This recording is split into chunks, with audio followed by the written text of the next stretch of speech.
This video is made possible by the following cuties. You can check out the gear they provide for me in the description below. Hey guys, Jimmy here, and welcome back to Untitled Chapter for another video. So as a lot of you guys know, the Nordschleife Hot Lap series has kind of been one of the staples of the channel throughout the last couple of years, but I feel now that we've got to the point where the series has sort of come to a natural end. Don't get me wrong, I still love the circuit, I still love driving the circuit in all manner of cars, but there is such thing as too much of a good thing, and I think that we've got to that point now with the series. So I thought that a nice way to sort of unofficially round off the series was to do one more lap of this circuit in a car that's been requested quite a lot since I did the initial video on it, the F1 2021 car from the guys over at ACFL. Now this is the 0.2 version of the mod, so there have been a couple of improvements from the initial one that I drove a couple of weeks ago, but this car is still far from finished. So this is more just a bit of fun rather than a serious look at how fast can this car go around this circuit. Also, as you can see, I've got the Alpha Tauri livery, which is totally not a Toro Rosso livery, but of course maybe a look at what we can expect in the future when that name change is implemented. Now in terms of times to beat, I've got a couple of laps here from old F1 cars that I've driven around the Nordschleife. First of all, the 2000 spec V10 Ferrari.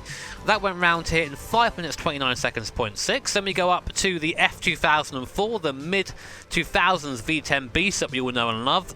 That went round in 5 minutes 10.2. And then a modern spec F1 car, the Formula Hybrid 2019. That went round in 5 minutes and 8 seconds 0.6. So those are the times that this car has to beat. And one last surprise for this video, I'm going to be doing this lap in VR. It's been a while, I know, so I'm kind of looking forward to it, but I think the virtual reality really helps in cars like this that are just supremely quick. So yeah, VR all the way. Right then, on board with the F1 2021 car. Going to do a flying start this time to try and keep those tyre temperatures up as much as we can, keep the pressures up so we have a good car going into the first few corners. The only problem I'm going to have around here is the ERS. It runs out at about the Carousel because of how long this track is. So I've got to do my best to really maximise the parts where I do have ERS and then push hard when I don't. DRS just closing now as we come to the end of a lap. Let's see what we can do in this 2021 F1 car. So much grip from this thing on the out lap. Let's see how it does on the flying lap. There you go, across the line to start our lap. Again, brake fairly early. We've got so much speed in this thing, it's so easy to overcook things in the slower bits. And now we come down towards Hatzenbach. Easy flat down here. You just pitch the car in and it sticks. It's brilliant. I love downforce. We have to scrub a bit of speed off through here. Try and carry as much momentum as possible though. Keep the car glued for this very tricky section. Now like most cars of this type, the curbs are a bit of a no-go. So we've got to try and be careful with them. You can touch them every now and then. Small little kiss, but otherwise stay away. Now we have the big problem with this car, it's kind of max speed. I've got the aero turned down quite a lot, but we find ourselves struggling to get anywhere near the speeds of the modern F1 car or the old V10 cars on the straight. We're lucky to hit 300k's down there, to be honest. Going to grab 8th gear just as we go over the crest, let gravity help us down the hill a little bit. There it is, 300k's, we're going to lose it again pretty much straight away. Easy flat over this left-hander here. And then heavy on the brakes down the hill. Try and hug this inside curb like your favourite granny, as Martin Brundle would say.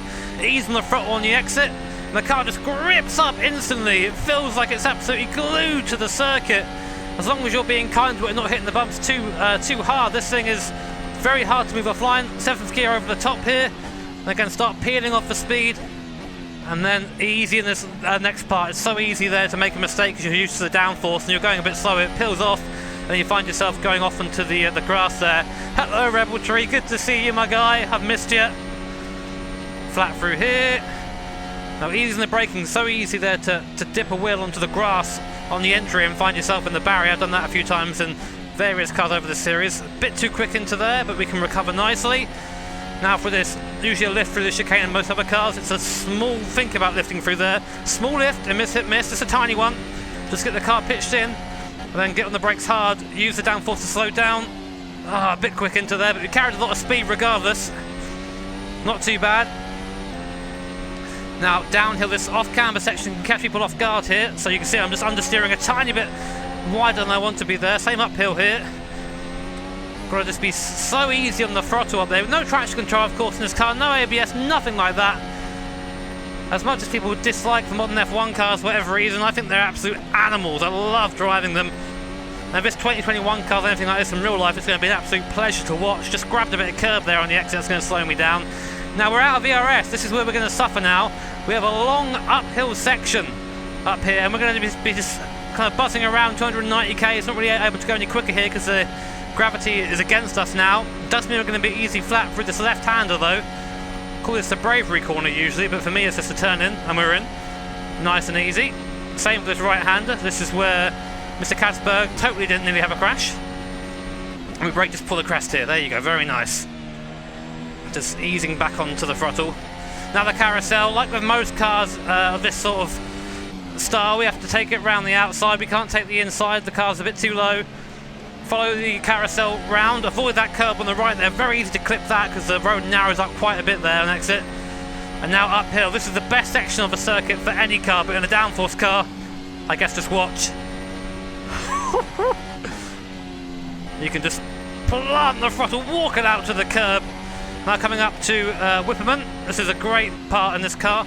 Avoid the curbs as much as you can, but a little bit of a nibble on each side there. Got to slow down a bit coming over this right-hander. It's really bumpy on entry, and the car sometimes loses a bit of grip out there, so a bit slower than you think. Watch out for this inside curb. Oh, I got that all kinds of wrong. Doesn't matter. Carry the speed. Downforce is bay. Oh, a bit wide there. Nearly went got onto auto addiction. One day.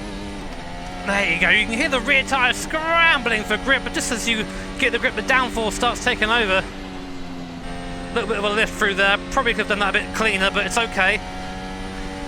And now down this roller coaster section. Such a fun thing to go down in real life. I can't imagine what it'd be like going down at this sort of speed. Now this tricky right hand here. You slow down a little bit, and then you have to really get down the gears for this left hand. And now for the second carousel, we have to take this, unfortunately. Slow it right down, easy on the exit there because of how the elevation changes. Small little lift on the way in. Aim to touch that curb, but don't. There you go, very nice. Then we're flat all the way around this right-hander. Look for the DRS button on the... there it is, DRS light comes up. So DRS now all the way down the back straight, and finally we can get up into some decent speeds. That downforce has come off the rear wing, and now we're doing 200 mile an hour just about now. As we come back up the hill, what's our time looking like? We are not going to be beating the Formula Hybrid unless we get to the line in about 8 seconds time, so it's looking like we won't even beat the 2004 V10 either. Can we beat the 2000 car? Let's find out. Last couple of corners. Very bumpy there. Car did not want to slow down that much. Sliding on exit. And across the line we come. It's a 5:19.7.